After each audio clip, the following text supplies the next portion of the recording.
Ready for the painfully obvious intro that I have to do with somebody else on the webcam right next to me? Sure, yeah. Hi, this is FoxA. This is a current player in North America for Oxygen Esports, formerly of Team Reciprocity, DreamHack champion from a couple of years ago, I think like a year and a half ago at this point. And there's a few things that we wanted to go over in the course of like the next hour and a half or so. We've had some things happen over the past couple months in terms of Team Reciprocity no longer being or having representation within the Siege scene. A newcomer in Oxygen Esports coming in to kind of facilitate the transfer of players over from one organization to another one. So we kind of want to dive into that, and we can also give a little bit more of a history about how the guys from Oxygen went from Rec to maybe even Cloud9. If we wanted to go far back as Beast Coast, we absolutely can, because there's still some connection from way back then all the way until now with how this team is stuck together. And then a little bit later on, we can talk about the way in which Siege is currently being perceived by a good portion of the competitive / professional community in terms of just like an overall like state of the game. Like the way in which it's being talked about definitely isn't at a high point with everybody at the moment, even though fixes are promised and things are coming.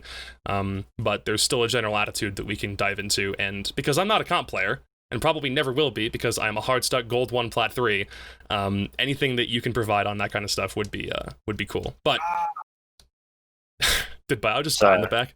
Yeah, he's doing the most to get in this podcast. That's all. No, that's fine. I mean, if he wants to pop in and say hi, I really don't mind. But that's not good. That's good. So we can kind of start with Oxygen and Rec a little bit. I think mostly because a lot of people are probably, if not confused, or at the very least interested about how in the heck we managed to get from an org that, for all intents and purposes, was very, very nice to the guys that they worked with in Siege, and had a good team behind them, good reputation, everything seemed like it was, working out, and then to suddenly need to make this transfer over. I'm sure there were people that probably had some questions, but let's kind of recount it back from who you guys have on your team, how team chemistry looks like, and the ways in which you've been able to move from a core roster from several months ago to even several years ago to where you guys are at now. So do you want to start with the Beast Coast lineup, or do you want to start from like C9 and then move to Rec? How far back do you want to go? we can start with Beast Coast. I mean, pretty much how the roster is just like changed and moved is just starting on Beast Coast. I think it was me, Goddess, Evil Waffle, Retro, and Schlongy. And okay. I remember we relegated CLG and picked up Lax for Evil Waffle, and Evil Waffle decided to join DZ at the time, or SK, or it was flip size to SK when they still had Pojo, and then before they replaced Pojo, I don't know, they were like they were friends. Evil Waffle was like a huge he really loved those guys, I guess. So like I can understand, he's going pro, he wants to join a scene. Yeah. Felt kind of bad for him because as soon as he left, we got picked up by Cloud9, and then he played one pro league game with them and got dropped. Whereas if with us, I don't know, he probably would have stayed with us for a little bit. So it's a business move. It's not like it's anything you could have done. Yeah, right? Like, it is what it is. He wanted to play with some people he got along with. I got it. Mm-hmm. So then through there, we got picked up by Cloud9 from Beast Coast. Beast Coast was a really nice org to work with. They weren't really like too pushy. The owner is. His name is Grant. He was a really nice guy. Through there, they actually gave us the opportunity to sign with Cloud9.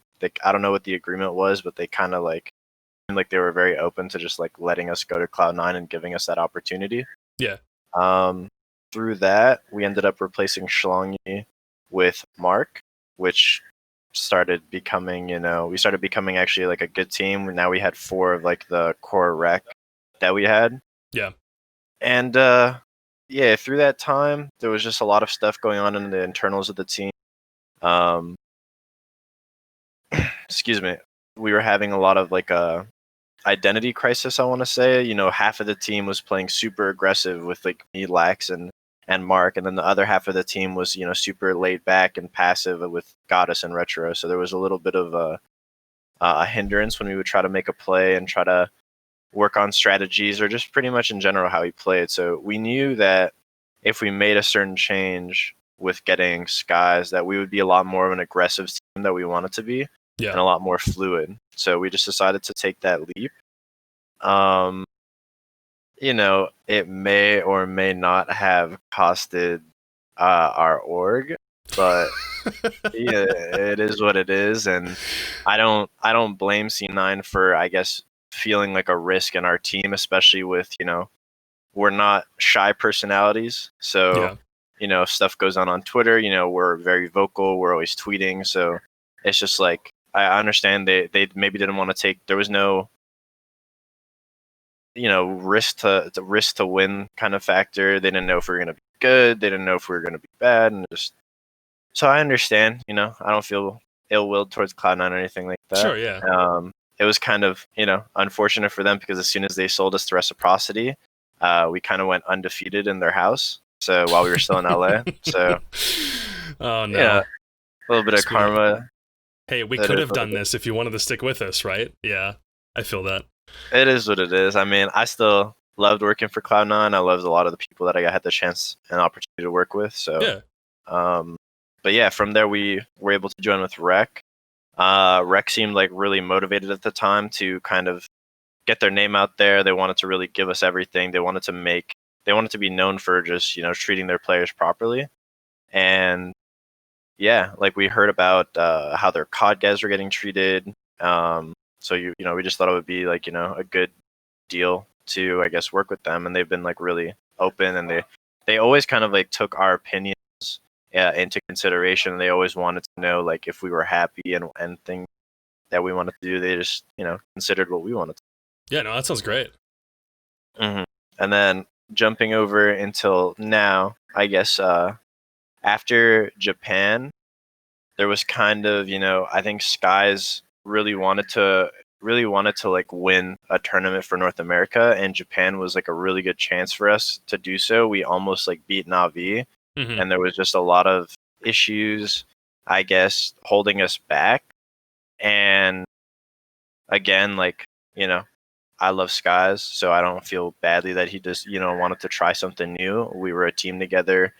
He was on our team on Rec for like a year, and we weren't able to get a win. So, I understand. Business is business at the end of the day. So he took the leap over to join Dark Zero, and we decided to pick up.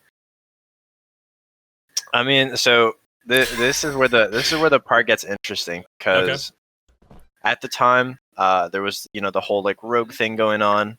Mhm. We were good friends with the rogue guys. We were trying to maybe get like Vertical and Kev. We wanted to maybe like switch up. We wanted to personally switch up how we played, like our entrying and how my role was affected, I guess, more specifically. Back when Skies was on the team, I think for a lot of maps, I was kind of like our primary entry. I was, Skies was just, I was like Skies' soldier. I was just like Ash. And I was able to really like work with the front line with Mark, and Skies was able to work with the back line with Retro. Yeah. But with Skies leaving, it was kind of just like, okay, now our IGL has left. We need someone who can be on the back line. I kind of figured that maybe like I would be on the back line with Retro, and then we would need like someone else to be able to entry with Mark. So I don't know. There was some like talk about what we could do. I know like with the whole rogue thing going on, we definitely like wanted to get Vert and easily. But I don't know. Just everyone knows how that situation went. It's just like difficult workings on how to get players, how to talk to certain players. Kind of a pickle to be in. And dude, let me tell you, Rec was sick of us telling them that every day we would be like, we're pretty sure, they're free agents. We're pretty sure Vert's a free agent. Like, you guys should message them. And they're like, this is the sixth time we've messaged them, and they said they're not free agents. Like they're just like, keeping them. So, Rogue had their own plans of what they wanted to do with that. And I guess for us, we were still looking at options. We were trying to figure out who we could get, who was possible. Because, yeah, Sky's leaving was kind of like, a big part of our team. So it was like hard to, I guess, figure out what we wanted to do. At the time, I think Slash just got sold or was, transferred over to LG. Yeah. And apparently, I don't know how the whole situation works, but we also considered Slash to join our team at the same time as maybe as everything was going on. But because he joined LG so quickly, we figured that, the contract was already said and done and everything was fine. We find out now when that he's on our team, that he actually wasn't like signed yet, and that potentially something could have happened if we would have really? spoke up. Oh no, that sucks. Yeah, but it's unfortunate. It is what it is. Yeah. But so in the process of all of that, literally the last day before roster lock, which again, like I still like feel personally bad that we kind of like did Mark like this, because I still think like Mark is like a brother to me. So like I felt bad that on the last day of roster lock, like Rogue got back to us and was like, "Oh yeah, you guys can get Vert," and we were like, "Oh, like okay." Like Legit the last day before everything had to stay. Really? Oh man. Yeah.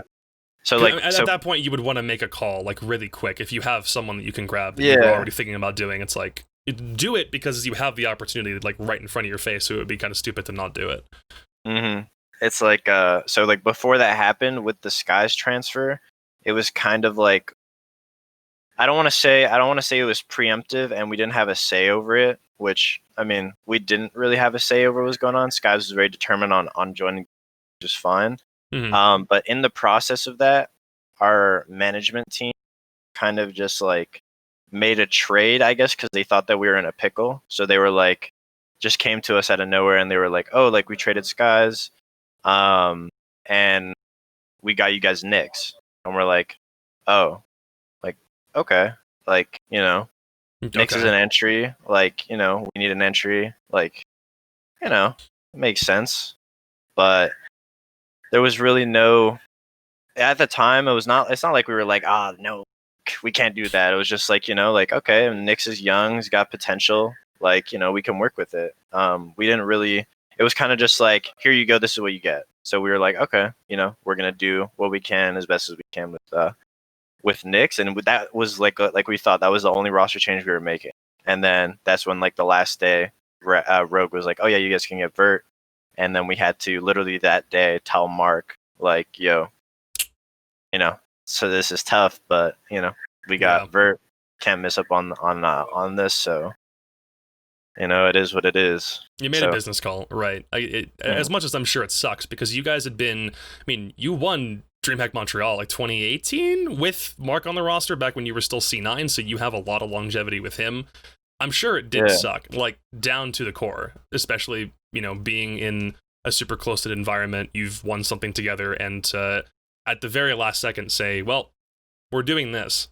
From an esports perspective, I'm sure it's different from like a traditional sports thing, because I'm sure guys who are in, athletic clubs are probably a little bit more like aware that, hey, this might happen, like try not to get attached to one another, and they're part of a field of, anywhere from like 9 to 50 guys sometimes in the locker room at the same time. But you guys are like, you're 5 people, not counting support staff. Like there's 5 dudes up on stage all playing at the same time if you ever make it to a LAN event. Like you make the calls that you got to make, but how did Mark take that decision when he told him about it? I mean, he took it as well as possible. Like that's the one thing with like esports is, like you said, especially living in a team house, like replacing people and dropping people who you spend so much time with is like, it's almost like heartbreaking, I guess. But at the end of the day, like you got to realize it's about the business and about the future, I guess, of your team. It's not really about like personal, because like everybody knows that like we loved Mark. It wasn't like a personal attack towards him. But he took it pretty well. I mean, like, I think Rec was giving him like some time to like try to figure out what he wanted to do, where he wanted to go, and literally within like a day or two, like he like just packed everything up and like decided to just drive home. So there wasn't too much, like there wasn't like him like he wasn't bashing us. We were just trying to, at the time we were actually trying to contact all these teams to try and like get them on. We were trying to like message like every potential team that needed a player, just trying to help him out a bit. Just because we kind of put him in a bad spot. So like and yeah, I mean he took it as well as possible, and like of course with anything like that, time eventually it becomes better. Now he's on tempo, he's living life, and I think like that friendship that we all have is still there. So I mean, yeah, just like tough times. I mean, brothers fight and make up all the time. So it is what it is. I got 2 of them I've had to put up with for over 18 years, so I get it. Yeah. So you make the Mark transfer, Vertical comes in. That, I think, is pretty fair to say that that's worked out about as well as it can. But if we can still kind of, I know that you mentioned, or the way that it was received when Nyx came onto the team was, oh, okay, this is like, it's not the like a shining example of somebody that we could use in that role, but it's still somebody that we can absolutely use and hope to mold in whatever way we can. So leading into, this was before USN, like the first time you guys play on LAN was USN, because it was only, Japan was about a month prior to that. So walking into that environment, how was he working out with the squad? When we like first got Nyx, he was very determined, very, he has that drive. Like he was got hungry, that. Yeah, he's hungry. That was literally like the word that I used, and I was like, in practice everything was going well. I was like, this could actually be like a surprisingly good roster. Like this really, like, I guess caught me off guard, because it's just like a team of people you never think would be teaming together is teaming together, and like it's working, I guess. And I was just like, I mean, scrims are scrims, but everyone was super set, focused. We were being very structured. We were working together very well. And everything was, I guess, going like smoothly up until after USN. So yeah, like we went into USN just trying to keep like a level head. We weren't expecting anything crazy, but at the time, like everybody made a roster change besides SSG. So, SSG definitely, like, if there was a team to win, it would be SSG, because everyone made a roster change. SSG's been fucking grinding it out, like, so they 100% had the advantage. I mean, not to say they're not a good team, they're a crazy team, but for that event, they had the most to lose, I guess. So, but for us, like, we weren't too worried. We were just trying to have fun, get a grasp of things with our new roster with Nyx and Vert, how people act on LAN. And then we ended up getting second, which is actually pretty good. We beat TSM, who had Timsy at the time, and then we beat LG, which just picked up Slash. And yeah, I mean, it was like everything went well. We felt pretty good. We weren't too mad that SSG beat us, because again, like SSG probably, like SSG also played great in the finals, so it's like, everything we tried doing, they were set up for it. So yeah, we weren't too upset. We were kind of just like, okay, like second isn't bad for a team that just formed like a month ago, a couple weeks ago. So that's pretty good.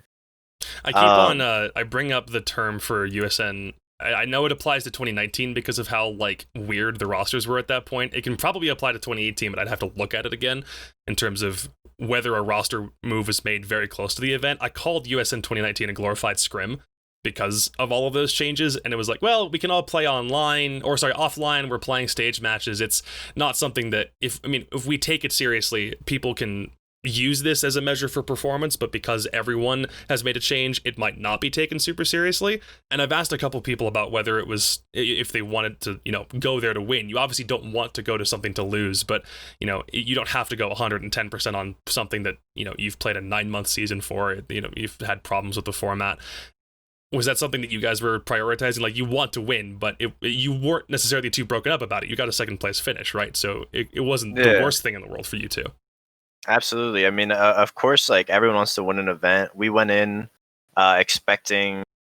We didn't really go in like with any expectations. We just wanted to try to play as well as possible, just so that we could see where we stand compared to all the other teams. Like you said, it was a glorified scrim. It was like a LAN event. I think it's a good judgment at how your team will do on LAN, how confident they'll be, how the comms will be. Nyx actually made like a bet with us. He was like, if we make top 4 or something, he'll buy a pair of like shoes. He'll buy a pair of Balenciagas. So, like, because Nyx never wanted to like really spend money like that, so we were always trying to find a way. And we were like, if we get top 4, like you gotta buy him. So it was funny because we ended up getting second. So I don't know. It was just like, I guess in order to join the rec squad, you got to have a really nice pair of shoes. That's the thing that will carry on. This is the legacy you have with Oxygen now. It's the that's shoe what gang. I'm saying. Like, I don't know. It's not anything crazy. Like, everyone has their own fashion sense, but I guess we just found it. We found it funny that it was like, kind of like a challenge to do so. And then we got second. So, it is what it is. I mean, yeah, we didn't really have any expectations. We were, I guess, kind of proud that we were able to go up, do as well as we did, and then lose to SSG. Also, like, I think our maps were pretty clean too. I feel like versus like, I think TSM was like our closest game. I I think. think so, yeah. Yeah, and then like LG, I don't know if I don't remember. It was like maybe like a 7-3, 7-2 or something. Like, so like it's not like 7-5 is like we just got by, or like OT wins. It was like decisive wins. So we felt pretty confident that it mattered and that did well, I guess. Yeah.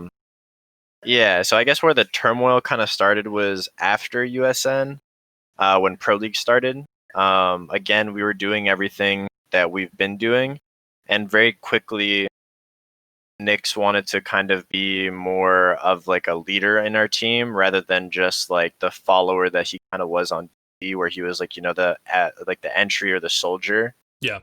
Like we tested around with Nyx's flexibility because he on DZ, I think he kept more as like an entry. So on our team, we wanted to try maybe having support, flank watch, just try everything to see why not, might as well. And yeah, I guess I don't know if he felt comfortable or how he felt with things, but he seemed to like kind of want like a leader position role in our team. He wanted to IGL, he wanted to kind of have that authority in our roster. He wanted to make strats, and at first it was perfectly fine because it was like, him being hungry and he was really listening to what we wanted and trying to work with us. But then towards after USN and going forward, he was kind of trying, it was less like, let's work together and more like, let's listen to him. So let's push more of his agenda. I mean, from like a not a first time IGL perspective, but someone who's trying to get into that leadership role, I'm sure it's probably more of a mindset where if I can be listened to, then hopefully everyone else will follow and we can kind of work out the kinks later if something doesn't happen, right? Yeah. Though I don't know if that was the case for you guys though, because there were some pretty obvious cracks just watching the games and not knowing what was happening behind the scenes. I'm like, wait, they did really good at USN under a new team. I'm wondering where the disconnect lies. If you pay attention to how we were on Rec with Skies, Mark, and Retro, it was like our team is very fluid. We're constantly like aggressive. We're always playing around and moving as like kind of like a unit, and we're kind of like gelling with each other based off of the situation. Yeah. So it's like our chemistry together highly affects how we play because we're all talented players. So like the more cohesion and communication we have between each other as a team, the better we play and the better we'll like bounce off of each other. Nyx came from a different environment where it's a lot more. I mean, I've never been on the team, so I don't know, but I've only heard things and could imagine that DD is a lot more kind of step by step. Like, is this done? Okay, this is done. Let's go step 2. Is this done? Yeah. All right, they're a lot more strategic and set with it. Of course, they have like amazing players who can make individual plays, but they are a lot more strict, I guess, with their play styles rather than how we were at the time. So when we picked up Nyx, we could understand that, he maybe felt uncomfortable in our environment because we gave him a lot of freedom really quickly on what to do and how to play his role. And there was sometimes that thrived with his abilities, and sometimes where it kind of like held us back. And it was just like, it was kind of like a disconnect. And I guess maybe that's where he felt uncomfortable in how everything was being led. And yeah, I guess for us, a month or two in of having a new pickup, it doesn't, we're not trying to have a hostile takeover of how we run our team. So, I mean, like, I honestly, like, everyone on our team has a say and a voice. We don't like just having one leader. Obviously, like, Lax and I are like the 2 longest lasting members. We've been here since East Coast. I've been on this team since Reckless. Right. So it's just like, it was just definitely, I guess, like something to catch off guard when we're being told that what we've been doing isn't working or isn't going to work anymore. Because we're like, I think it's still going to work. I think it's just like, it was definitely a different environment for him. So sure. Yeah. So, I mean, that's an interesting idea though, coming from a super structured previous squad that they had a good amount of success too. Going to second place at the Tokonami finals was really good for them.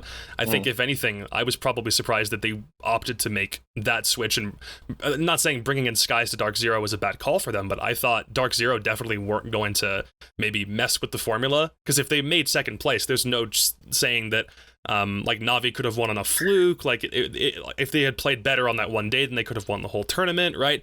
So when they opt to make that switch up, I think it's curious that if you come from a background that's as heavily structured as DZ, then it doesn't immediately have that kind of translation, which I hadn't thought about that before. I guess Nyx is probably the most prominent example of that, because I'm trying to think of who else has been on DZ and isn't anymore. I guess Jarvis and Pojo Man, but I think Nyx probably took more of that idea about how DZ plays or how they want to conduct themselves, and then trying to bring it back over just didn't really seem like it sat well with him.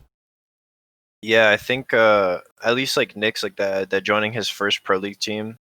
I mean, like I don't really know too well, but joining his first pro league team, maybe he took a lot from the team and the ways that they improved and how they worked, and he was just trying to stick with it. And it's like you can't, like I said, like I don't really like blame him for, I guess, feeling the way he did or acting the way he did, just because he's young, like up and coming talent, I guess, like in the scene. It's like weird to say up and coming, but I mean, he got into pro league like really quickly, right? So it was just like, he was just trying to do things the best way that he knew how. And I guess, like, yeah, after USN with pro league, our pro league wasn't doing too hot, and it was just a different way of looking at things. I mean, it just seemed like our team had two mindsets going on at all times. At the time, we were trying to do like a co-IGL thing where him and I IGL'd, but everything that we would try to like think of was kind of like two different things. And I feel like the majority of our team kind of more or less always sided with like the strats and the calls that I wanted to do. Not to say that we wouldn't listen, but it was just like, when you're in a game and two people say two different things, it's just like, just right. pick one of them and let's roll with it, right? Mm-hmm. So we were just like, going into it with that and getting ready for invite. I don't know, like scrims were kind of looking rough. It felt like the longer it went on, the more, I guess, he felt like out of place on our team and maybe felt like a little more distanced. But he felt like comfortable, I guess, at the same time, to where he could like say or comfortably say like whatever he felt like he should say. Okay. If that makes sense. Like he wasn't like uncomfortable to where he was just sitting and letting it happen, more or less like still trying to have some type of a leadership position. So now transitioning into invite, we were kind of like getting ready for invite. We were at invite. Our bracket was G2, BDS, wildcard. I mean, like anybody can watch those games. Like it was, I don't know if I'm allowed to swear on your stream. You can do whatever you want, man. It's all good. But yeah, it was a fucking shit show. And like, hold on. It was the one thing I remember from that, and I was like, oh my god, this is crazy. I remember the 7-0 game against G2, and I remember watching it going, excuse me? Listen, like I don't want to, like, this, people may take this the wrong way that I say it, but I feel like individual-wise, you can just tell Rainbow is a team game, because individual-wise, in all of the group stages, me and Vert were top 5 of the players in the group stages. You had good stats, yeah. Yeah, I think it went like Fultz, Rampy, or vice versa, Rampy, Fultz, then like Vert, me, and like Pino or something. It was like, and we got fucking knocked out. Like, how does that happen? Where you have two players in the top 5, right? Mm-hmm. Of stats. Like, stats don't matter, but you have two players there, and we still get knocked out. Now, like, it is what it is. It was just like, dude, like anybody knows who watched those games, it was heartbreaking, because it wasn't like, we got stomped. It was almost like, especially against G2, like, at least if you ask me, a lot of those matches, like G2 and BDS, are games that we should have won. Sure. and we just completely choked. And I guess you could ask, the guys on G2, you could ask the guys on BS, and they would say, oh, like, we kind of choked too, and like we felt like we should have won. So everyone's gonna think they're gonna win in this situation, but Yeah. I think versus G2 first map, I think it was, I don't remember what map it was, but like we lost that one fair and square, and then we came back with a 7-0 on Clubhouse, like you said, and then we ended up going to Border, and in Border, I still remember 4 rounds in a row we threw 4 like man up advantages. There was like Yeah. like a 4-on-2 that we lost. Then right after it was a 3-on-2 where it was like that whole 2 people down thing, and it was Yep. Retro and someone in a 1v1. I remember this one. And then after that, it was like a 4-on-1 where Uno like last minute clutched or something, and then and then there was the fucking last round where I fucking come around through the supply closet, and for some reason no one talks about how I absolutely smoked the guy front door. They only talk about how I missed the guy on the floor. So like it is what it is. I hit the harder shot, but I just didn't see the dude prone on the floor. So right. I mean, hey, the one that matters is the one that wins or loses the round, right? It's like, oh well, this one will just get lost in the shuffle because you weren't able to win that last one out. If I remember from Invite, I think you guys might have been the only team that got knocked out in groups that still went positive on round count for the whole group stage. I think you guys were the only one that went positive. If I you don't mean to looked at bring our- up an old wound, but to No, me, no, it just no. seems like stay away from Border as much as you can. So you got to be happy it's gone. If you look at the stats of that, like you would look at our stats and be like, how does this make sense? These guys, their performance and stat wise, like everything's positive. It looks like they should be winning the games, but somehow they are losing. Yeah. And getting rounded. Our game versus Wildcard, wasn't too much detriment to it. Like we felt kind of confident, and then our game versus BDS, like, listen, there's a lot of things that I could say about our games versus BDS, but it wouldn't make anybody look pretty. So it's just like it is what it is. It's just one of those games where I personally think we should have won. Like, man, I don't know. All I'm gonna say is, I think like Vert and I both had, better stats than Shaco, but just gonna bring that up there.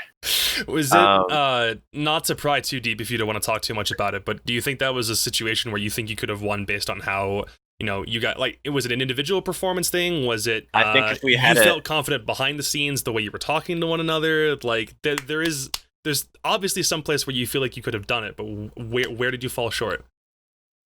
I think versus G2, it was more of an issue of like, teamwork, and maybe just like, everyone had their faults, I want to say, like during that game, which like, we definitely could have won. Versus BDS, I really want to say that if we had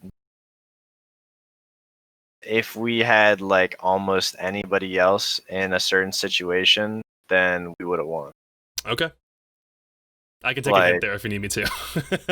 Like, it was just one of those issues where I don't know if confidence became an issue, but it was almost like, you look at the statue for G2, you're not on the top of it. You look on the statue for Wildcard, you're not on the top of it. You start feeling this like burning sensation, like, oh my god, like I need to get kills, I need to fucking go off, I need to look pretty for everybody. Yeah. Then we get into BDS and it's like aggressive plays, peeking Ella shotguns on stairs when we don't need to do that, running into like a corner and getting, double C4'd or something. It was just so many amateur mistakes of clumping up or peeking shit you don't need to peek. Yeah. Like even if you're not a structured team, anybody knows, like you can't do some of these things that we were trying to do.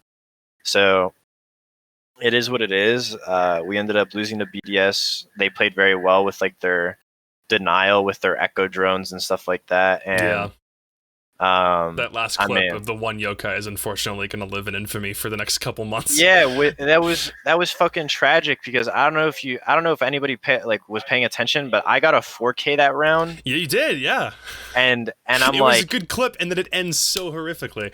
yeah, like we're sitting there, and I'm like, oh, we're about to come back, like we're going crazy. There's like 30 seconds. I kill a guy top metal. I kill a guy. I somehow like nade a guy like curve. I kill another guy like by mini, and I'm like, holy shit, like I just won us the round. Like we're gonna win this. And then I'm like, there's like 10 seconds on the clock, and this last guy's not pushing. So I literally call, and I'm like, he's either downstairs C4ing or he's on the echo. And I don't know what, like, it actually made me so upset watching back the clip because I think Retro is 1 HP, and there was a smoke, and he like ran out of the smoke, but didn't wait long enough, and like the last tick of the smoke hit him and downed him. And Yep. then like Nyx ran over, picked up the diffuser, but instead of planning it, he was picking up Retro, and it kept stalling the He timeout. pressed F to do the other thing, yeah. Yeah, so in the moment, I'm literally calling like he's either C4ing or he's echoing. And if he's echoing, like either one of those is fucking us if we don't start planning. So Right. I like, after I get those kills, I jump in, and I literally had two options: run to Armory, which I thought, in my opinion, I killed 3 people there. I thought it was going to be clear. But instead, the dude was ratted up in the back corner. And instead of doing that, I just like jumped over to like go to the hatch and jump downstairs because like I thought he'd probably be C4ing. So, you know, it just Yeah. was a tough situation, and we ended up losing it. And I don't know, like I think probably what happened afterwards the last couple of days, what I guess solidified that we should make like a change. Yeah. Um, And I this don't is want just to kind of like like, thinking about things like still while in Montreal, like before like going back home to Vegas or doing anything. You're like still thinking about it, like while you're at Invite about wanting to make a swap. yeah, I mean, we had like, what was it, like a week of doing there and A doing good week, nothing. yeah. I mean, it was fine for me because my family's from there, so I was able to spend time with them. But for Hey, everyone who that's like good. went there just to play at the event and then be told like you can't play, like all in all, like it was a great event. So like I wasn't too upset about it. Um, but yeah, it was definitely like, I want to say it's the actions and things that happened afterwards that poorly reflected everything that kind of like determined what was going to happen. So Okay. I don't know. We're like a family team, I guess, over here. Like we like doing stuff together and spending time. We get along. We're all guys that would hang out outside of Rainbow Six. Like if Rainbow never happened, I'd love to be like roommates with some of these guys. So it's like, There you um, I guess how kind of it like turned out was, it was almost like a complete split. There was like almost no talking between Nyx and all of us. Um, we weren't even considering like dropping him or doing anything like that yet. Like we're kind of just taking it easy, seeing how things went. go. But the rift was And kind of like already there before you yeah, even thought about it. and like I don't know if like he had like whatever like his side of things were, but yeah, there was a kind of like a rip. And then we had people starting to come to us, and I don't know if he said it or whatnot, but people were coming to us and being like, yo, like Nyx was saying you guys are dropping him for this guy and this guy and this. And we're like, really? Like, why would he be telling people that we're like dropping him? Like, we haven't really like discussed anything like that. Yeah. Like we always, everything that we did, we put in the chat. We're like, hey, we're going to go to the mall. We're going to go do this. We're going to do this. And it was like, oh, I'm not down, or, I'm not in the mood. And like, that's fine. Everyone's got their own stuff to do. We didn't always hang out, but it was just like weird that people were coming to us asking us if we were making a change because of something that they heard. And, we were kind of just waiting. And I don't know how much of this like I really want to get into, but Don't go as far as you think it might like hurt someone else's reputation on Yeah. something. Like, Like I feel free said, to cut it off whenever. like I said, like I feel like as much as me and Nyx may not see eye to eye on things, like I think he's like a good kid, and I think he means well. And I think, it was just like a lot of misunderstandings. And yeah, like I don't have any ill will towards of like his actions or things that he's done or said, because it's just, There's no beef still there, is the point, right? Yeah, Yeah. he's growing as a person, and that's all you can really ask for, right? Like now he's on a team. I think he's now leading the team. He's doing exactly what he wanted. So I wish him nothing but the best. Like it is what it is. Like yeah. So I guess long story short, at the event, there was like conversations between like Nick's like I think like some other people on what he thinks we should do at the Yeah. and like some things were said on whose fault it was and how like if he was IGLing it would have been better and that the people or the person that needs to be dropped was like me. So it was just kind of like everyone was kind of surprised, I guess. Like I said, I have not talked to him about this, so it could be like completely different or misunderstood from his point of view. That's fair, yeah. But let's not do something that ends up getting clipped and stirs the timeline back yeah, into a tizzy no. on something. Like, yeah, that's not the point. I'm sure if he ends up watching this, I would honestly like to know like if like what he was trying to do at the time, because how everything was relayed back to me was, hey, he said it was your fault. You guys lost the whole event, and that like you got to go. And then in a completely different conversation, he was suggesting people that we should pick up like for my position, I guess. And like I don't want to seem to sound rude, but a lot of the options were kind of like come on, man, like you gotta not stop up to par. You Yeah, you gotta stop. Like like it's just like come on, like I get it, man. If you're talking about like Pengu taking my spot, like shit, I'll start coaching. Like it is what it is. But yeah. if you're talking about like Lego Builder guy 28, like we're not doing that. And especially like just like the whole start of it of joining our team, wanting to be like a kind of like this like piston in our engine and like lead the team and everything, and then going to now he's kind of like almost I want to say like making commands or demands about how like who, how, and like what we should be doing. Sure. It was just like it definitely like rubbed us all the wrong way, I guess. And I think for us, like it, like again, the reason why I don't blame him is because it was never his fault. Like it's not his fault he was put in this position. Rec made the change. We had an ideal roster of what we wanted, like a long time ago, like when Skies left, and it was like it's not his fault. He was thrown into the mix, and he had to kind of try to like grab on, try to figure out, try to like find a way to like hold on to everything and like keep like playing. And yeah, that's why like I don't blame him, and I hope nobody like tries to like attack him or like give him like any type of negative like stuff now. Like I really hope he is doing exactly what he wants to do on DG.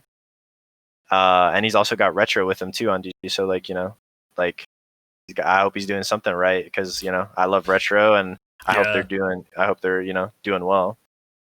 So when you made the call to bench both of them and then look for additional options, the one to go for Slash made a whole bunch of sense, because you said it yourself, you were already thinking about trying to go for him back before he was on LG, so that I guess was kind of like a match made in heaven if you were already thinking about wanting to bring somebody like that on. But walk me through a little bit more about how Bio and Retro, or how that switch was made. From my perspective, I didn't think that Retro had, I guess, as detrimental as a performance that it would make sense to drop somebody like him, but I'm not behind the scenes on the squad. I don't know. What was the idea behind thinking that he wasn't the right fit anymore? Yeah, so like you said, like for the Slash pickup, everything just kind of lined up again to have an opportunity to make this team that we wanted to make earlier, which like we wanted to pick up Slash Vert or like Vert and like easily, and like it made sense. So we decided to like just everything lined up. And then with like I guess like with Retro and the Bio switch, it was kind of like it wasn't necessarily Retro's fault. Like Retro's a solid support player, and I think he's one of the best supports in like North America. I think his supportive role is like, he's definitely like, he goes into plant. He makes the sacrificial plays. Like he does what he has to do for the team. So like, and he's not like, he doesn't like, he's not like one of those guys who's like, oh, like if I don't like frag out and get an ace here, like people will look at me different. Like he doesn't get in his own head like that. So it's like he's a really well level-headed player. So I was like really, it wasn't his fault per se. It was just kind of like we at the time, like obviously, with our original change of changing Nyx and Slash, again, we're losing like another voice, I guess, on the team who was like, commanding and trying to help like IGL with me. And how I kind of wanted to go back to things is how we had it with Skies, where, we had someone on the back line being able to communicate and talk, Right. and IGL. And then we had me on entry again with like my other partner. I guess now it's kind of like Vert, that you're able to kind of work through everything and be able to call and like IGL together. So, I mean, that's just like how I felt like our team was kind of as strong as it was, is when we did this kind of like 2-2 and then like lax flank watch type of like leadership style. Okay. So, and I felt like it worked well with me and Skies because of our personality. So I felt like picking up, what's it called? Slash would be able to do that if you needed, like Slash would, IGL, LG. And I don't know, it would have worked. Especially since like I thought I would be a lot better utilized on a role like entry next to someone like Vert, where I'm able to kind of work alongside a lot closer with Vert rather than like, an IGL who's in the back line kind of looking across the map trying to tell Vert what to do. I'd be like right next to him, Yeah, okay. working with him. Got it. So like I guess like the bio role was the bio pickup was, we wanted someone who was going to be very vocal, like we want someone who can come when they're going to be doing something, because a lot of things like, we'd be setting up and we wouldn't be able to like kind of all lock down on a focus of like getting a plant down. Some people would want to go for kills, some people would want to go for a plant. So now that we wanted someone who could be like, hey, everybody shut up, like we're going to go for a plant, like make sure you're setting up and like watching like your angles. And there was a couple options for that. At the time, like we were considering a couple people. We even considered, picking up Mark again, because like we said, like it wasn't Mark's fault that he got replaced. It was more or less like the role like was really well suited for Vert, and he thought if Mark was on a supportive role, he's also done good on support. So I guess like at the time, like we were kind of just like really looking for someone to be like the bigger voice. And I feel like there was, okay, I don't know if this is like public or not, but Bio at a certain point tried out for a pro league team. Yeah. And we heard from that team that he was actually like doing really good. He's still keeping up. He's still practicing, his calls were really good, and he was making them like a better team, And this is obviously prior to him having been off TSM for a couple of months, so he's still trying to figure out like where he wants to fit in on a squad. So just having him trial out for that team, they're already saying, yeah, he was doing really good. Yeah, like I was after TSM, and he was trying to get back into things. And yeah, people were saying that he, yeah, he's still good. He's still like communicating, and he's like making impactful calls. So we were like, like this just makes sense. Like we don't need our support player, our hard support, to like have to get frags and go crazy. We can just have him plant and just talk to us, let us know what's going on. If you look at how SSG running things, like they kind of have Troy just pretty much like being the general and leading the whole team. And like they don't expect Troy to fucking be dropping 20 kills every game, which is like, there's definitely a huge relief to that as being an IGL, to where you can just kind of like chill and just think and do what you got to do. So right, yeah. So I guess like that's where the change kind of came to take place. It almost didn't happen because for the same reason that Rec was trying to kind of transfer us over to OXG, is the same reason like it was almost difficult, like money. It was almost difficult to buy people out of certain contracts, or have people move somewhere. So it almost didn't happen, and we were almost like stuck with the same. We're going to be left scrambling trying to figure out what we wanted to do. Mm-hmm. So like I'm pretty happy that like it kind of turned out how it did, and Rec again like always kind of trying to look forward to, or looking to like help us and do as well as possible. And yeah, you know, Right. it worked out. It worked out for the better now. I think that we're a pretty solid team, and we're kind of just like we all have the same mindset, I guess. So when it comes to, actually, that's a really good segue into the other part that I wanted to talk about with Rex. So the oxygen transfer, I don't necessarily want to say it attracted controversy, but there's a part of it that still I think doesn't sit right with a couple of people, and maybe we can kind of do what we can to explain why it's not what they make it out to be. So there is an announcement that comes out at this point a couple of weeks ago, officially from ESL, that says, hey, just letting you know, or it might have been from UB more specifically. I think it came from one of those Twitter accounts that says Evil Geniuses and Luminosity and Team Reciprocity are all no longer with us, but they said it like from an org perspective, like them as organizations are no longer with us.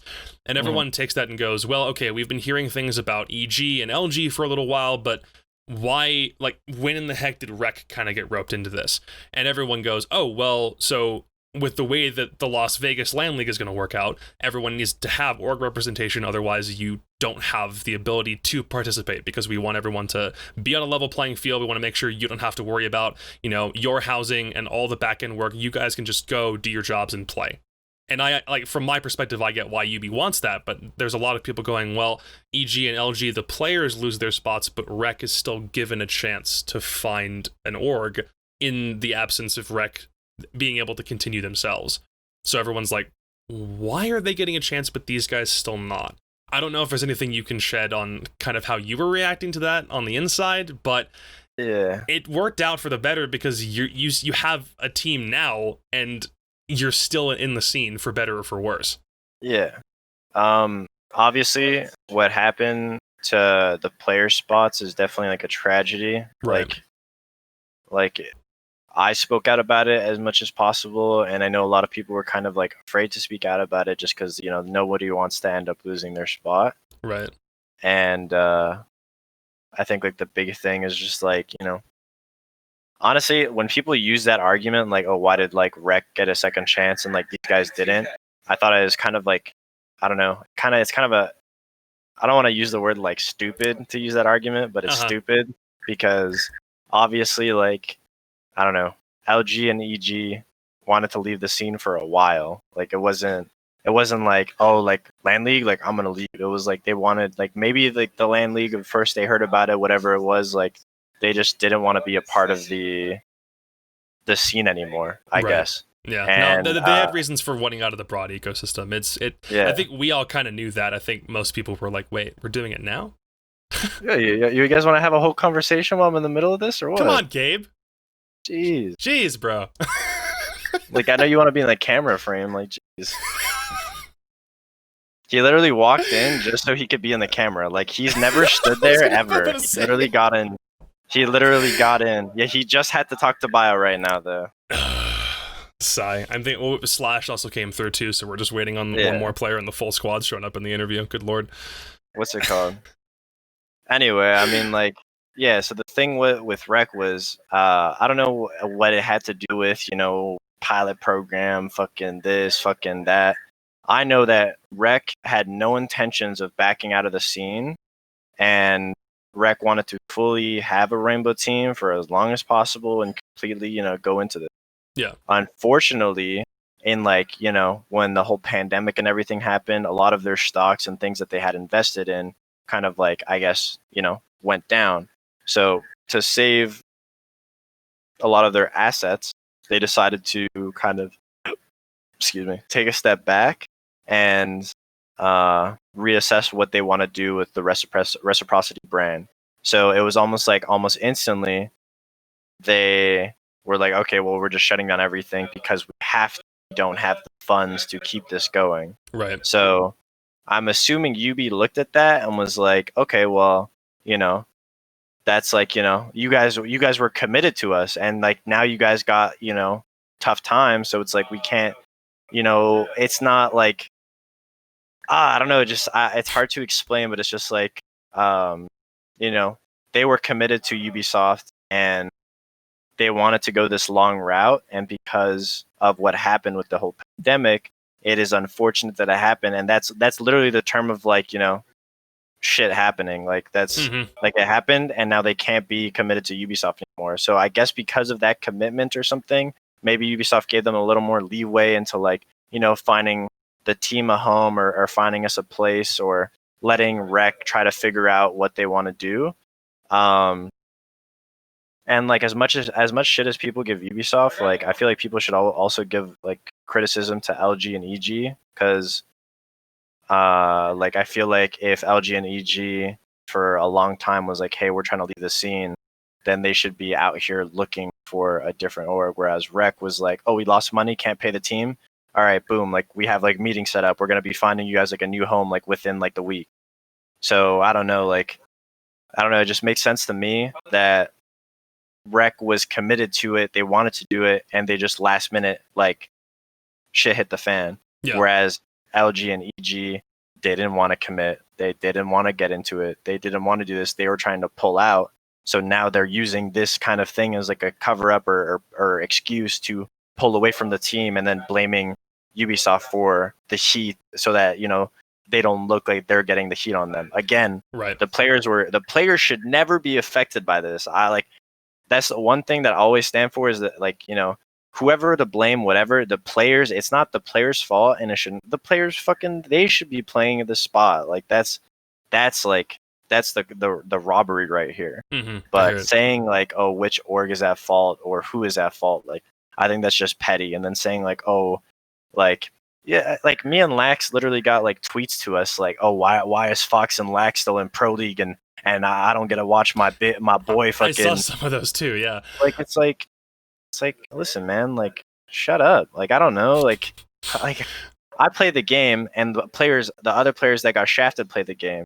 Like that's what should be, that the integrity of this game should be that. Like whoever's sponsoring who, whatever, that's fine, but you should never just have your position revoked. And I mean, like, you know, it is what it is, and it's done now. So it's like I don't know. There's really nothing else that can be said. But as for where the blame lies, or, you know, who gets what, I mean, like I don't know. I think that's just kind of just like, at this point, it's kind of just like, I think there's a lot of people to blame and a lot of issues, and Yeah. I don't know. I think there's a lot of questions and answers that people won't get just because, you know, it's already done and dealt with. Yeah, and a lot of questions are ones that will remain unanswered just because it's a matter that happens on the inside. You don't need to know every detail about this kind of stuff. Like, even though, you know, as curious as I might be, or as a lot of other people might be, we don't need to know the reasons behind changes are made in really any capacity. Even though we'd be like, oh, okay, well, I guess this makes sense from this perspective. Like, at the end of the day, we are outsiders and we don't need to know all the details. And to some people, that just kind of isn't enough. But if only because Reciprocity was still like projecting or still being vocal about, hey, we're not done. This sucks, but we want to make a transfer over. Like, to me, that makes enough sense for UB to still say, hey, appreciate the interest. We'll keep your guys in. But when it came to finding a new home, I don't know if you had any way to like sort through a list of people who, or organizations that probably could have worked with you. But when it came time for Oxygen to come into the fold, that's a name that no one, unless you were following Hearthstone, I suppose, back when they were still Genji, if you were following any of their previous work and you knew who they were, no one in Siege knew who Genji/Oxygen was in like any capacity. So how did you react when you knew that, or when you figured out this is probably where we're going to end up going?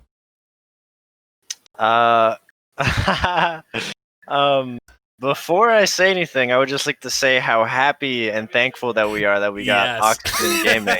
And I would like to thank everybody who partakes in OXG and who gave us, you know, this amazing opportunity for what we're in. And yeah, thank you guys for taking the risk on us. Now, with that being said, I don't know, being the team that we are, we're very, you know, we're personalities. We like, you know, talking, posting, streaming, you know, we're very out there. I feel like a lot of orgs maybe would have their eye on us compared to a lot of other teams that were in the same situation.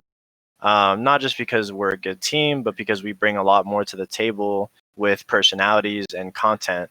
And I feel like, you know, anybody who's watching this trying to like learn what to do to build their brand or get into esports, 100% build your content, because at the end of the day, that is a huge plus that you have a brand to bring with you.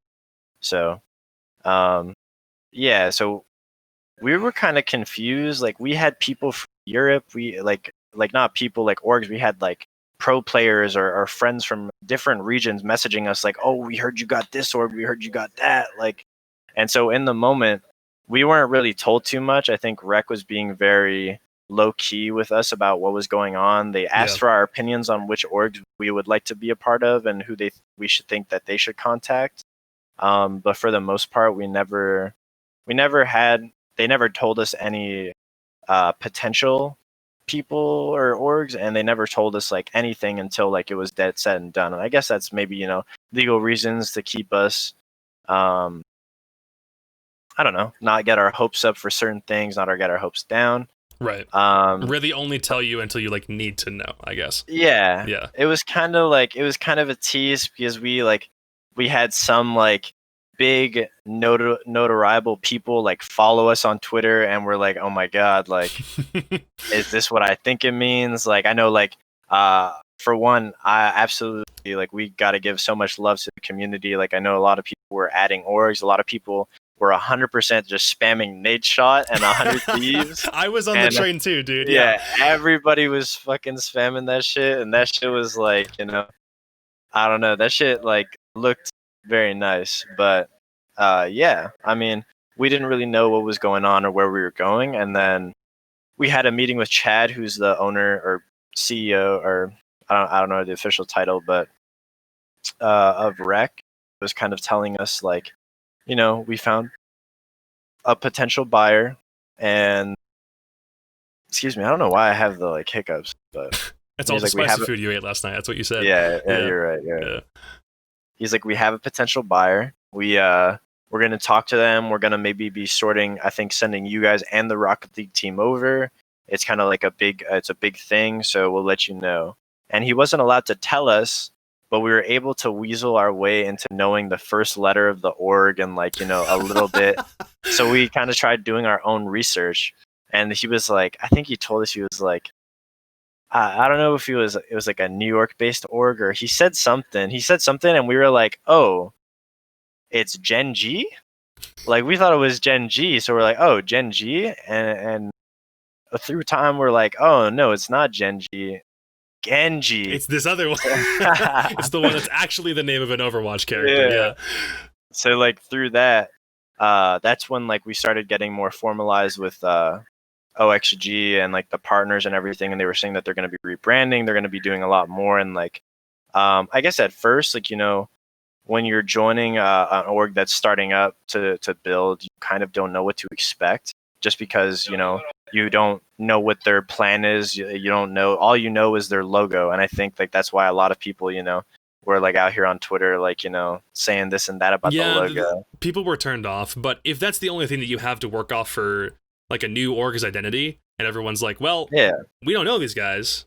So I guess it was kind of like there really wasn't a different way to respond to it. Like, all right, I guess we will welcome them like we welcomed anybody else, but we just don't know who they are yet.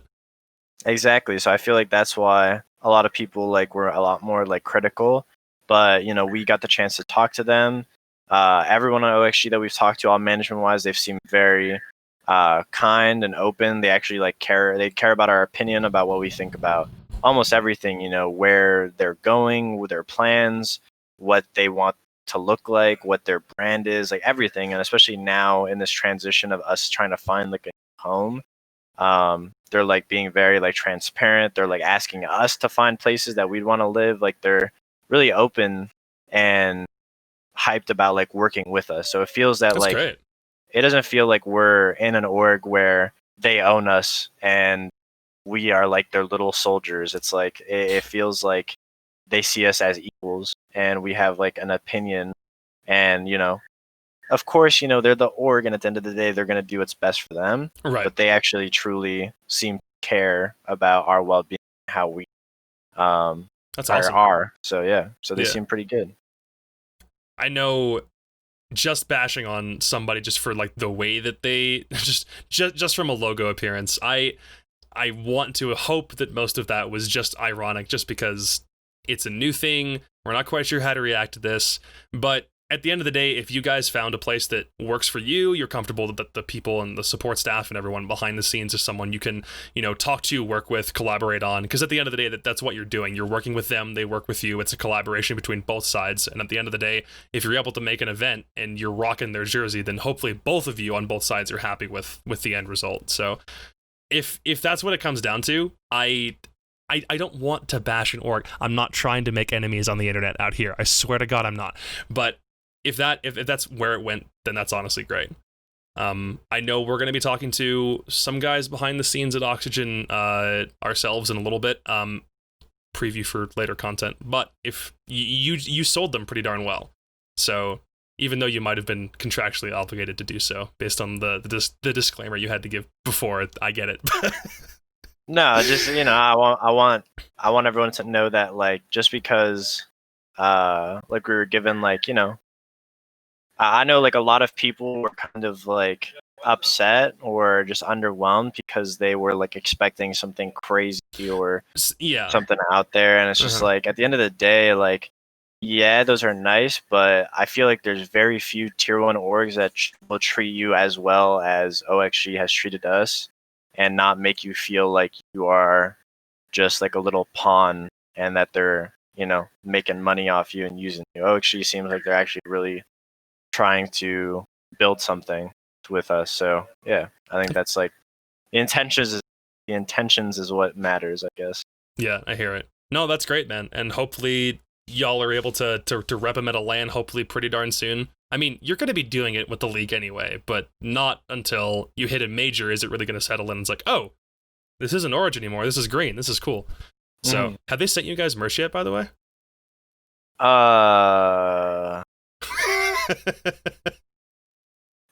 We got some stuff. I don't know if I'm allowed to show on though. I mean, if they don't have it like available, then don't worry about it. I shouldn't have asked that one anyway. All right, cool. So if anything, we have another maybe about 20 minutes or so that we can probably spend to talk about the other thing that we wanted to transition into. Unless you had anything else that you wanted to mention about OXG, the way rosters have shaped up, any other clarification you want to mention on what we've talked about before we move into something different, or if you're all good on your end. Yeah, I think everything should be fine. Cool.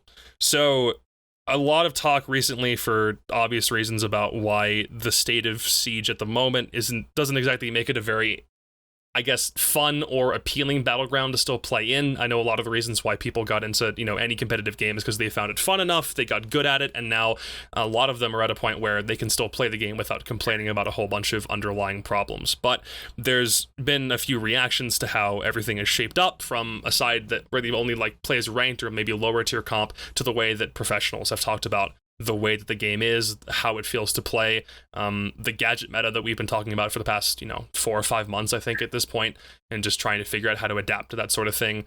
My question is more, how would you say, I guess, overblown would the reaction that pros have given on social media be to the way that the game actually is? It's difficult to put all of your thoughts, I guess, objectively into 240 characters or a twit longer or whatever, but when it comes to how you play the game and what you're doing for what is ultimately your job, your livelihood, and it's super frustrating. Is it just that there are a lot of people who are blowing smoke on social media, or how much of what they say is very justified compared to how the game is to play right now? Yeah, I mean, I think for one, I feel like there's almost like a cult mentality or a mob mentality. So when a couple people talk about how bad the state of the game is, everyone will kind of chime in on how bad the state of the game is. I guess I'll start just based off of saying rank and high level elo. It's kind of I can agree it's 100% exhausting just because a lot of streamers can't play the game. You get stream snipers constantly. You get cheaters if it's not stream snipers, and if you don't get that, then you get these absolute rank star maps and players that just jump out of everything. It's I don't know, they just don't play the way the game is meant to be played, and they get away with it. And you can say whoever's fault it is for that, but it's just, it makes it very difficult to enjoy the game. You can't even play what you see on pro stream. You can't even do what you see in pro league. Yeah. can't really have fun because you have fucking either people stream sniping and knowing where you are, cheaters knowing where you are, or rank stars just, not even letting you get into the building. So it's definitely exhausting and a lot to deal with. I think a lot of people, especially big time streamers or a lot more notable streamers, deal with it a lot more than pro players. I think pro players, sometimes they don't stream, and if they do, they aren't these. There's not many, I want to say, big pro streamers yet, and yeah, we're growing. Oh, there's a lot of pros growing. Shout out to the sweatball stack. But I've got one of those streams on every night at this point, just because they're all on at the exact same freaking time. Yeah, literally every night we're always streaming ranked. So yep. I mean, I'll tell you from firsthand experience, we'll try, and some days are good. Some days you get amazing games with different people, and the ball's rolling. You'll get in good maps, but then some days, you'll get Outback versus Stream Snipers. You'll get Canal versus a cheater. You'll get fucking, I don't know, Chalet, and people are jumping out of every window, and it's like, dude, fucking, why? It why? really saps the energy out, yeah. Absolutely. It's just one game like that of a stream sniper, and it takes the fun away. It just drains. So I mean, but I would like to say that I think Ubisoft, I want to say a couple months ago, Ubisoft got as soon as Pro League ended for the last season, Ubisoft got probably the most backlash and shit that I think they've ever gotten from the community. Big time streamers literally said that they are quitting Rainbow. A lot of pro players definitely said that they are fucking stopping to play Rainbow, especially with the whole thing that happened with GNLG. All those pro players are saying, no, we're quitting the game. There's no point in trying to quit this game, or trying to play this game. Also, the same players that said they were going to quit are now back on CL team. So just want to put that out there. But I don't have a dog in this fight, but yes, you're right. But I mean, I'm just trolling some of my friends, but it's a lot to do, and I feel it was definitely a rough time. But because of everything that happened, I feel Ubisoft is kind of trying to be a lot more vocal and transparent, and they're trying to right this wrong. They've put out a lot of things and a lot of blogs about what they're doing for cheaters, what they're doing for stream sniping, what they're fixing all these bugs. That the new update actually seemed really good. So I feel they're really trying to step up right now, and I don't know. It makes me excited to play this season of the game and the next season of the game. So I don't know. I think it's about to be good. Yeah. As for comp, I definitely think there's still an issue with the utility drain. I think, again, Ubisoft is doing steps in the right direction with taking Goyo Shield away and making it so that Candelas can burn ADSs a lot better, or with WannaBe. I don't know. I think it's a lot of luxury changes that are exclusive for Pro League that will help, but I don't think it'll fix the issue. I think especially now there's still a lot of utility drain for teams that know how to run it. It's really difficult to get rid of WannaBe, Jaegers. There's still a lot, and especially with Melusi coming out, where she has another gadget that you have to, it's pretty much a Maestro Cam. You have to Zofia it or Ash it or explode it. It's just there's just a lot of things that are coming out that I want there to be a different way of getting rid of them, or at least some type of alternative operator that can get rid of them, because it's just very difficult, I guess, to kind of get rid of all this stuff. And unless you're rushing a site, you're usually only going to be able to actually have 30 seconds of the time that you normally have to do it. So I don't know. It promotes a ranked level or a very aggressive level of play, because if you don't, teams will set up all these barriers and loopholes and things that you have to get through. And if you aren't going through it quickly, you're going to lose based off time. So it's promoting a very ranked heavy, just jump in, try to get a pick, try to do this, an aggressive play style that I don't know, it doesn't feel like it's the old Siege anymore. And that's not a bad thing, but it's definitely a transition. And whether that becomes good or bad, how people really feel about it, I mean, I don't know. I think a lot of people don't like the whole, they don't want to have to spend the whole round just destroying utility. And I can assume that, the viewers don't want to watch a whole game of just blowing Maestro Cam, getting rid of Echo, planting. Oh, here comes a smoke. Oh, here's another smoke. Here's a C4. you want to see people actually getting in them guts and like, you know, killing people and just going crazy and like crazy plays. Like that's the insane part of everything, you know. SSG versus Nippon Land, we were seeing everybody fucking hitting some crazy shots. We weren't seeing people, you know, oh, he got a fucking 3K with a Maestro cam, like, you know, it's as like, funny as that is one time, but it just keeps on happening. Yeah, it gets stuck pretty quick. Yeah, I absolutely. feel that. When I know that you're mentioning that Ubisoft trying to right this wrong, it's a good thing for all accounts. We obviously want Ubi if there's a rift to try to fix the rift, which is awesome. But the idea of, can they be more transparent? Can there be more communication? I know that just saying communicate more with us is like such a nebulous term, but it's like we don't really even know what we want other than that we want UB communication. It's like, what do you mean specifically, like when you say that, right?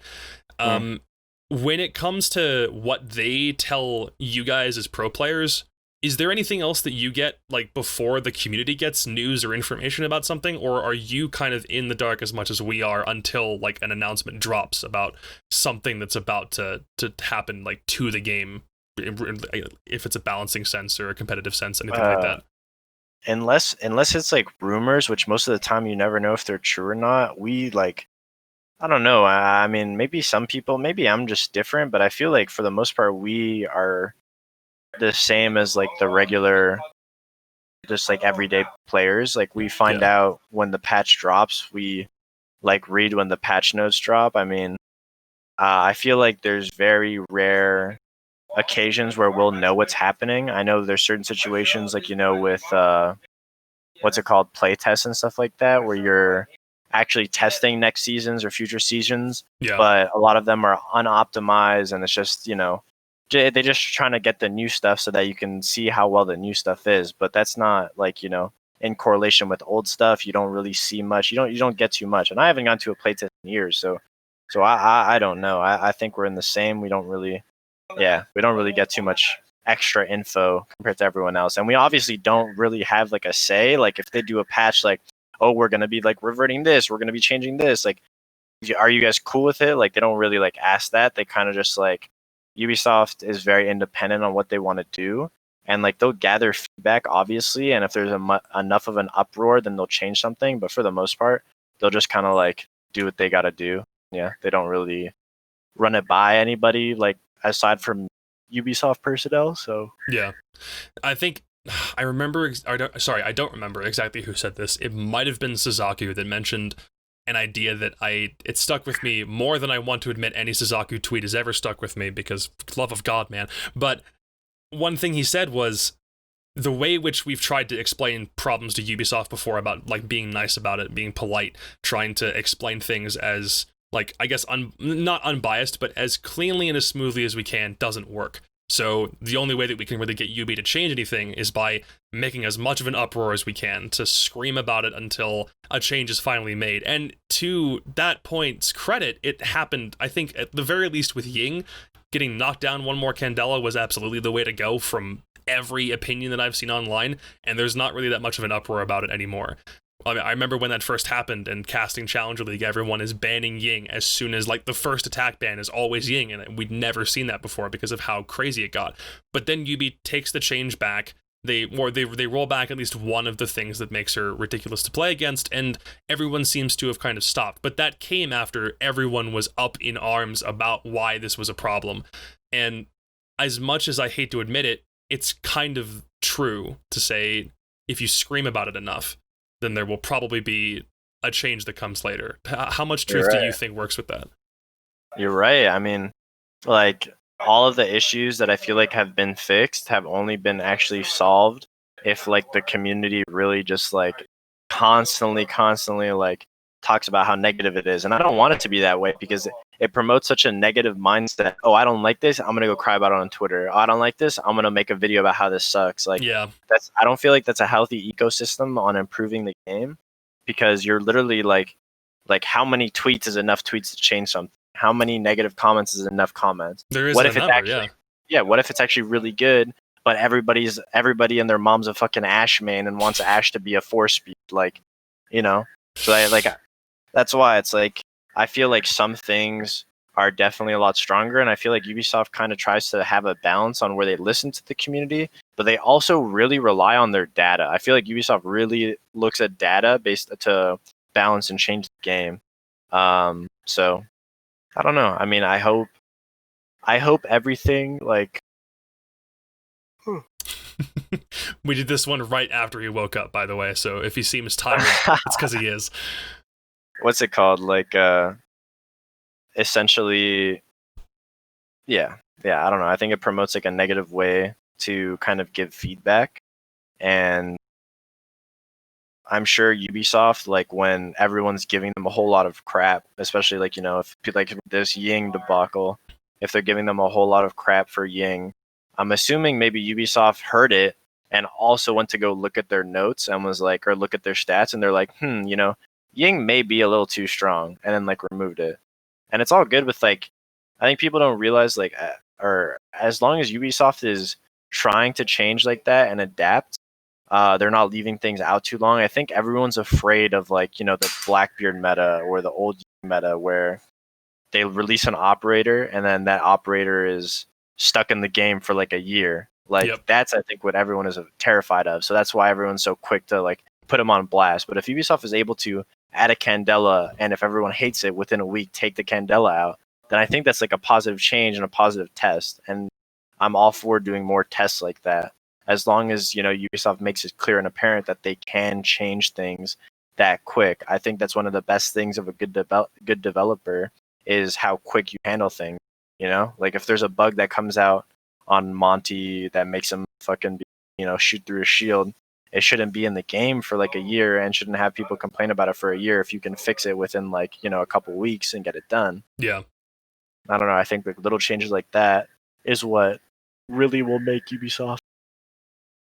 I think yeah, no, that makes sense. But I think part of what makes me it kind of gets on my nerves a little bit, and maybe you can attest to it, is when players or people who have importance to UB, like content creators or whatnot, who have big voices, say, all I want is an acknowledgement. All I want is for UB to just say something, be like, hey, we hear your concerns, we recognize this is an issue. The fact that there are a lot of people who are just looking for some sort of, just anything from UB that says, hey, we understand that this is an issue.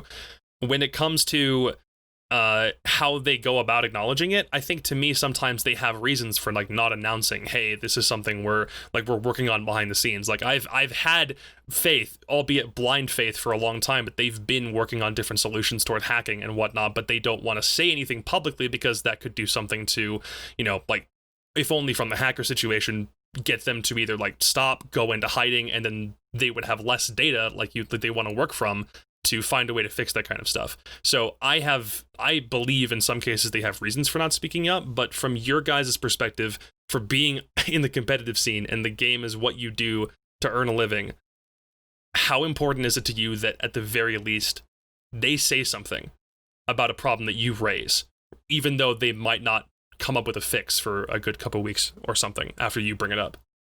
I mean, I think it's very important because, I mean, I think like you can use that for any situation, like especially right now in the current environment and everything that's going on. I think the biggest thing is just the people want to be heard and they want to know that you hear them. And like, I think, big corporations or even the government feel like it's maybe safer to just, keep to themselves and not say anything properly because they feel like, I don't know, they don't want to like say the wrong thing, or they don't want to like, make people get the wrong idea. But that I feel like just hurts your community more by holding back. I mean, if you look at what's going on right now with all the riots and everything, like the people just want to be fucking heard. Right. So I know it's kind of a weird parallel that I'm putting together with the government and Ubisoft. But I guess I'm just trying to relate so that if someone from Ubisoft is watching, maybe they can understand that it does more good when you let the people know that, hey, we hear your concerns and we're not just going to let it dry out and let you guys suffer. We're actually trying to do something. And I think a lot of people just want to be heard. And when they're heard, they'll feel a lot more confident. If people talk about, doing a streamer mode for the streamers, getting rid of hackers, like people have some type of confidence and some something to look forward to and look forward to the improvement. Something that they can be like, okay, it's not good right now, but it will be. And I think that's the biggest thing is just acknowledging that there's an issue, but it will be resolved or it will be fixed through time. And I think like that relies to a lot of things in life, not just Ubisoft. So, I mean, as soon as Ubisoft knows it, you know, I don't know, better for the Rainbow community. But there's definitely, you know, yeah, there's a lot to learn from that. So I'll see if we can't maybe wrap up in like a couple minutes here, but there's one thing that I remember from when we were initially talking about doing this interview, one point that we still haven't quite touched on that still leads into the state of the game point. We can talk about it if we want, or I can just cut this part straight out. There was another possibility that you were seriously considering at one point if it wasn't Siege. You want to dive into that a little bit more?